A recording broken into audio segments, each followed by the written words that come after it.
ধর্মনিরপেক্ষ মুসলমান হবে কেন?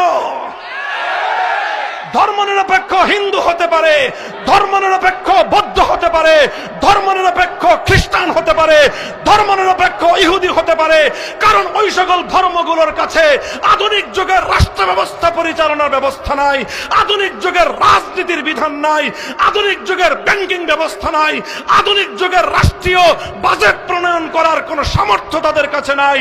এই জন্য ওই ধর্মগুলো তারা যেহেতু রাজনৈতিক বন্দোবস্ত দিতে অক্ষম, এই জন্য ওরা ন্যাস নাড়ানোর কথা বলবে।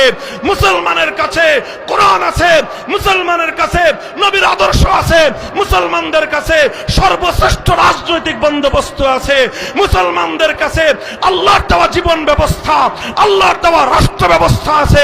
মুসলমান কোনদিন ধর্মনিরপেক্ষতার মতো লেজ নাড়ানোর প্রতিযোগিতায় নামবে না। যারা না বুঝে সেকুলারিজমের পক্ষে কথা বলেন, আপনি ইসলাম সম্পর্কে জানেন না, এটা আপনার মূর্খতা। আপনার মূর্খতা। যারা জানে, যারা ইসলাম সম্পর্কে জ্ঞানী, তাদের উপর মূর্খতা চাপায়া দেওয়ার চেষ্টা করবেন না। আপনাদেরকে বলে দেই, এই নেজনারেন্না সেকুলারদের কথার ধোকায় পড়বেন না। যারা ইসলামী রাজনীতি করে না, সব নেজনারানো গোয়ালার বাসুরের দল। এদেরকে দেখলেই বলবেন যে ভাই আর কতদিন লেজ নাড়াইবেন। কথা পরিষ্কার। যারা সেকুলারিজমের রাজনীতি করে, যারা ধর্মহীন রাজনীতি করে, রাজনীতি থেকে যারা ধর্মকে মাইনাস করে, ওদেরকে দেখলেই বলবেন যে ভাই লেজ নাড়ানোর দিন শেষ, ইসলামের বাংলাদেশ। আগামী ত্রয়োদশ জাতীয় সংসদ নির্বাচনের অন্যতম স্লোগান হবে লেজ নাড়ানোর দিন শেষ, লেজ নাড়ানোর দিন শেষ।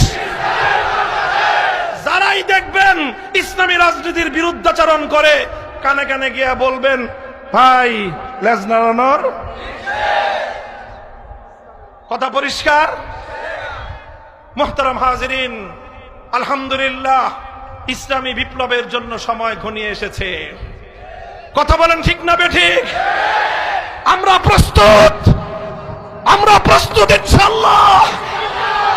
বাংলার মানুষ বিপ্লব করতে শিখেছে, বাংলার মানুষ রক্ত দিতে শিখেছে, বাংলার মানুষ জীবন দিতে শিখেছে, বাংলার মানুষ ফ্যাসিবাদকে বিতাড়িত করতে শিখেছে, বাংলার মানুষ জুলুমের বিরুদ্ধে রুখে দাঁড়াতে শিখেছে।